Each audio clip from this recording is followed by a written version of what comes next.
प्यार से बोलिए धन गुरु नानक। एक नगर में एक सिख रहता था। वह बहुत गरीब था। अनाज धन आदि घर में कुछ भी नहीं था। बड़ी मुश्किल से पेट पूजा करता था। हमेशा से ही गरीबी का दुख बर्दाश्त करता था। उसके घर एक चिड़े चिड़ी का जोड़ा रहता था जो पिछले जन्म में सिख सिखनी थे। उन्होंने कोई शुभ काम करके गुरु महात्म के ज्ञान सहित पंछी जन्म प्राप्त किया था।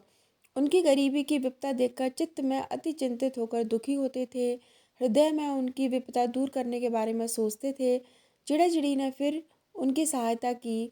उस घर में से उन्होंने चोंच भरकर अनाज लिया, फिर गुरुजी के लंगर में ले जाकर मिला दिया।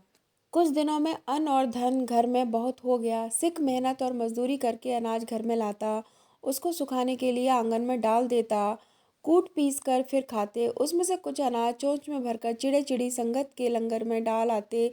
यह उपकार कई दिन चलता रहा। उस घर में फिर बहुत दौलत आ गई, बहुत धन और अन्न आ गया।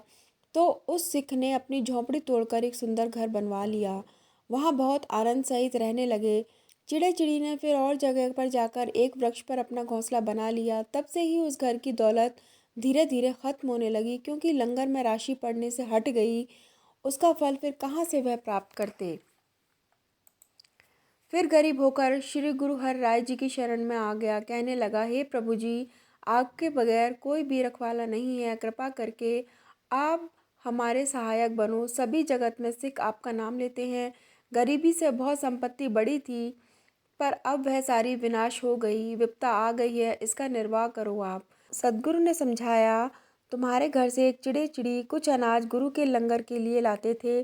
सत्संगत के खाने से समझो तुम्हें धन दौलत प्राप्त हुआ था। तुमने झोंपड़ी तोड़ दी, चिड़ा चिड़ी किसी और जगह पर चले गए। अब अन्न का तिनका भी लंगर में नहीं आता है। जिसको यह चाह हो कि मेरे घर बहुत दौलत हो, वो सत्संगत को भोजन छकाए, बेशक थोड़े से भी थोड़ा हो, लंगर में देकर प्रेम सहित सेवा करें। सदगुरु कहते हैं, उसकी मैं जाकर सहायता करता हूँ और गरीबी विपदा सब कुछ मिटा देता हूँ। अब तुम इस तरह करो, मन और धन की कोई कमी नहीं होगी और सुख प्राप्त होगा। इस करके धन की किरत करके अपने भोजन का जो चौथा हिस्सा हो वह गुरु के लिए अर्पण करें। दिन प्रतिदिन घर में दौलत बढ़ती जाएगी। मेरा स्वरूप सत्संगत जो भोजन खाएगी वह मुझे ही पहुंच जाएगा। उस सिख का लोक परलोक सुधर जाता है जो भोजन तैयार करके सिखों को खिलाता है।